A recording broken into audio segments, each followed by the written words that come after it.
દિયોદર તાલુકાના સણાદર ગામે 3-4 તાલુકાની આંગણવાડી કાર્યકરોએ સુપ્રીમ કોર્ટે એમને ન્યાય આપીને કાયમી કર્મચારી તરીકે ગણવા એ માટેનું જજમેન્ટ આપ્યું હોય ત્યારે રાજ્ય સરકાર એનો અમલ કરે। આંગણવાડી કાર્યકર એ સવારે 9 થી કરીને 3:30 વાગ્યા સુધી 6 કલાક એ નાના બાળકોને એ પોતે કુપોષણમાંથી બહાર નીકળે અને નાનું બાળક એ આવનાર આપણા દેશનું ભવિષ્ય છે, એનું ઘડતર જ્યારે બહેનો કરતી હોય ત્યારે એને પૂરેપૂરો ન્યાય મળે। એને જે બીજા કર્મચારીઓને રાજ્ય સરકારના કર્મચારીઓ તરીકે જે હકો મળે છે એ તમામ હક અને અધિકારો એ આંગણવાડી કાર્યકર હોય તેડાગર હોય એને મળે। એ માટેની વાત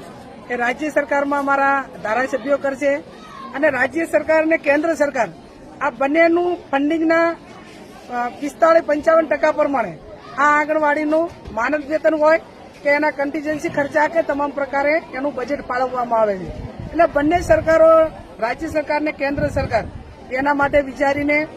જે તે રાજ્ય સરકારો જ્યાં અમલ કરવાનો છે ત્યાં મોટા ભાગે કરવાની જવાબદારી એ રાજ્ય સરકારની હોય છે અને કેન્દ્રમાં આ બાબતમાં ગંભીરતાપૂર્વક વાત મૂકીને આમના જે હકો છે એ મળે એ માટેના અમારા પ્રયત્નો રહેશે। કેન્દ્ર સરકારનો પરિપત્ર છે એક આંગણવાડી કાર્યકર તેડાગર માટે નહીં, ઘણા બધા વિભાગના રેગ્યુલર કર્મચારીઓ એ રાજ્ય સરકારે અન્યાય કર્યો અને સુપ્રીમ કોર્ટમાં ગયા, એમને સુપ્રીમ કોર્ટે ઓર્ડર કર્યો જે તે વખતે, પણ આજે પણ ઘણા બધા ડિપાર્ટમેન્ટોના અધિકારીઓને એ ગુજરાત સરકાર એ સુપ્રીમ કોર્ટના નિર્ણયને અવગણના કરીને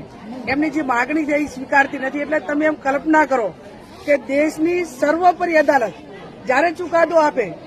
એ પણ એક લોકશાહીમાં બેઠેલા લોકો એનો અમલ ના કરે તો સુપ્રીમ કોર્ટથી ઉપર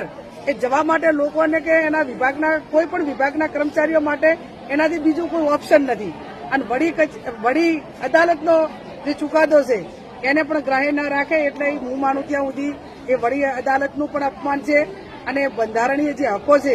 એ બંધારણ આપણને આપ્યું છે એ બંધારણ પ્રમાણે પણ વહીવટ નથી થતો અને એ